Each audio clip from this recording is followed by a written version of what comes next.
Welcome to Histodemia. In this episode, we explore Rome's ability to recover from devastating defeats. Rome fought more than 1,000 engagements during the Republic and lost more than 200 of them. Some were minor setbacks, others destroyed entire armies and removed large parts of the political elite in a single day. At several moments, after Allia, after Cannae, after Arausio, the conditions for collapse were clearly present. Most ancient states faced with losses of that scale would either fall apart or seek peace. Rome did neither. The consistent pattern is not the absence of defeat, but the absence of collapse. That is what needs to be explained. The scale of the issue becomes clearest if we begin with Cannae.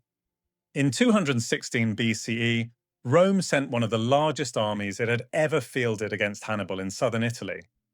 The Roman plan was simple enough: bring the enemy to battle, use superior numbers, and end the war in a single decisive clash.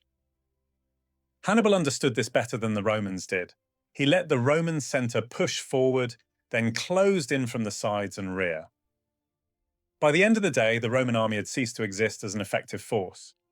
Around 50,000 men were dead, one consul was killed, the other escaped. Much of the governing elite was lost on the field. In strategic terms, the route through southern Italy was open, and Rome's alliance system was suddenly under pressure. The immediate Roman response matters as much as the battle itself. The Senate did not move toward negotiation. It did not treat Cannae as a reason to accept defeat. Instead, it moved to stabilize the Republic. New levies were raised. Wider age groups were drawn into service. In some cases, the state reached for manpower in places that would normally not have been considered. Command was reassigned rather than turned into a purge. At the same time, Roman strategy shifted. The Republic stopped trying to end the war through a single large battle and moved toward a slower war of attrition. That change was not graceful, but it was effective. Rome adapted to the kind of war it was actually fighting. Cannae was not an isolated case.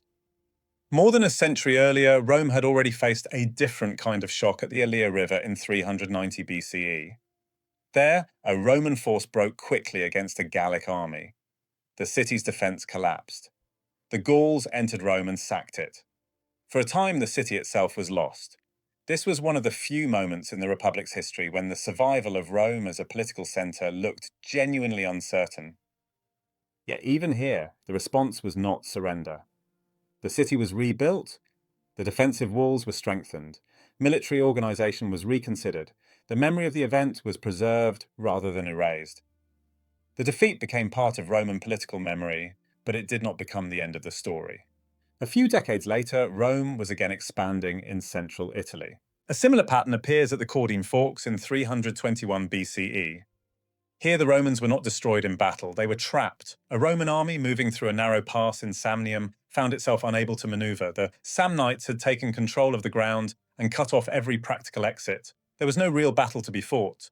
The Romans had to surrender. The humiliation that followed was deliberate and public. The soldiers were disarmed and forced to pass under a yoke, a ritual of subordination that carried a clear symbolic meaning. In many ancient contexts, such an event would have fixed the outcome of the war. In Rome, it did not. The settlement was later rejected, hostilities resumed, and the episode became one part of a longer conflict rather than a final conclusion. Then there is Arausio in 105 BCE, near the Rhone, and not far from modern Orange in southern Gaul. This was another large Roman disaster. But the cause here was not simply enemy strength. The Roman forces failed to coordinate. Two commands operated in the same theatre without proper cooperation, and the result was a breakdown on a massive scale. The enemy in this case was the migrating Cimbrian Teutones. The losses were very heavy. The defeat exposed a battlefield weakness, but moreover, a command problem inside the Roman system itself. Rome's response was again structural. The army was reorganized, recruitment rules were changed. The reforms associated with Marius opened the ranks to a broader pool of men and moved the army toward a more flexible and professional form. The defeat was serious, but it did not produce collapse. Instead, it helped produce reform. What ties these episodes together is not the scale of the defeats alone, it is the Roman response to them. Defeat did not automatically become political collapse. Losses were absorbed, new armies could be raised, Command could be changed, strategy could be revised. The Republic did not depend on one army, one commander, or one battle. Power was distributed across institutions. The Senate provided continuity. Annual magistracies limited the damage any one official could do. In extreme situations, temporary extraordinary powers could be used, but they were still part of a system built for recovery rather than permanent emergency. That gave Rome a flexibility that many ancient states did not possess. Manpower was another decisive factor. Rome could draw not only on its citizens, but on a broad alliance network across Italy. Those allied communities were tied to Rome through treaties and military obligations. That meant that even a catastrophic battlefield loss did not exhaust the Republic's reservoir of soldiers. One army could be destroyed without ending the war. Another could be raised, then another. This is one of the main reasons Rome could survive losses that would have broken a smaller state. It had depth. It had redundancy. It had reserves. The Roman sources themselves make this clear. Polybius repeatedly emphasizes the scale of Roman manpower and the ability of the Republic to replace losses through its citizen body and Italian allies. Livy, in his account of the aftermath of Cannae, shows a Senate that refuses to collapse into despair. The surviving consul Varro is not treated as a man whose failure should end the Republic. He is thanked for not abandoning hope. That detail is small, but it is revealing. It shows that Rome did not define defeat as a political endpoint. It defined it as a problem to be managed.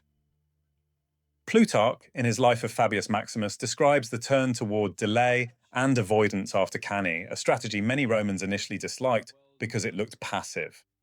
But it stabilized the situation. Sallust, writing on later crises, links military trouble to political and institutional reform. Across the sources, the same pattern appears again and again. Rome loses, then responds, then adapts. This is why Roman resilience matters as an historical problem. The Republic's long expansion was not a straight line of victories. It was a sequence of shocks. Some were absorbed quickly, some required major reforms, some changed the way Rome fought for decades. But the crucial point is that these shocks did not accumulate into fatal collapse. The Republic kept its institutions working, it kept raising troops, it kept changing tactics when it had to. That is what made Rome unusual. When we compare it with other ancient states, the difference becomes even clearer. In some cases, one decisive military defeat was enough to break the state itself. Rome behaved differently. It could lose a city, lose an army, lose a commander, and still continue. That continuity was not accidental. It came from the structure of the Republic, from its manpower system, from its alliance network, from its willingness to learn, and from its habit of turning defeat into a prompt for adjustment. Rome was not a state that avoided defeat. It was a state that knew how to live through it.